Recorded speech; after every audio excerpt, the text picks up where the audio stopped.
The Japanese attack on Sydney, occurring from May 31 to June 8, 1942, was a bold and largely unexpected offensive by the Imperial Japanese Navy that targeted Australia's largest city.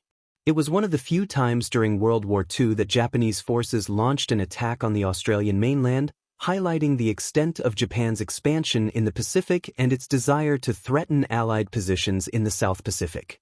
Strategic context. In 1942, Japan sought to solidify its control over the Pacific and threatened to expand its reach into the Australian region. After the successes at Pearl Harbor, the Philippines, and the Netherlands East Indies, Japan began focusing on expanding its influence in the Southern Pacific. With the United States' attention fixed on the Pacific front, Japan believed it could target vulnerable Allied positions like Australia, which was heavily dependent on US and British support. The Japanese attack on Sydney was part of a broader strategy to weaken Australia's ability to support Allied operations in the Pacific.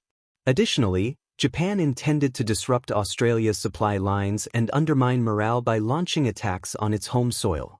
The attack, Sydney Harbour Raid. On the night of May 31, 1942, the Japanese launched a daring raid on Sydney Harbour. A fleet of 5 Japanese submarines entered the harbour and launched a surprise attack. These submarines, including the IH-22, IH-24, and IH-27, carried midget submarines designed to penetrate the harbor defenses undetected. The raid was intended to sink merchant and warships and cause chaos within the harbor. The midget submarines were launched from their larger mother submarines and attempted to strike Allied ships, but despite their efforts, the results were less catastrophic than Japan had hoped. One midget submarine succeeded in entering Sydney Harbour and torpedoed the Australian cruiser HMS Cuttable, killing 21 sailors, but most of the attackers were either sunk or forced to retreat. The air raids on Sydney. In addition to the submarine attack, the Japanese launched air raids on Sydney during the same period. On June 8, 1942, Japanese aircraft from the Kido Butai Carrier Strike Force attacked Sydney, bombing the city and its surrounding areas. These raids were part of a larger effort to weaken Australian defenses and demonstrate Japan's reach.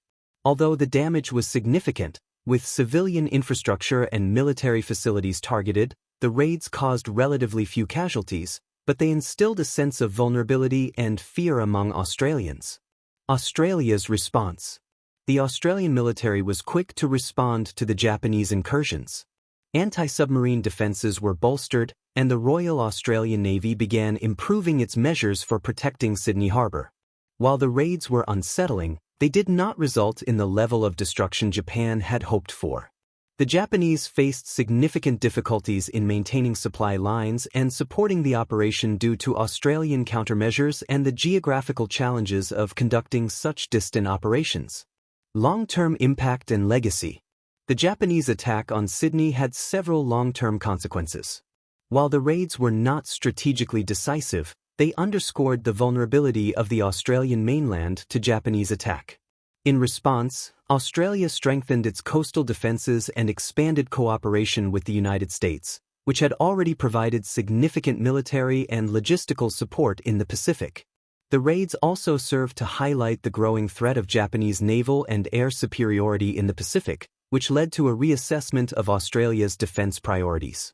Australia would go on to support key Allied victories in the Pacific, including the Battle of the Coral Sea and the campaigns in New Guinea, but the Japanese attacks on Sydney emphasized the need for sustained vigilance and increased cooperation among the Allied forces.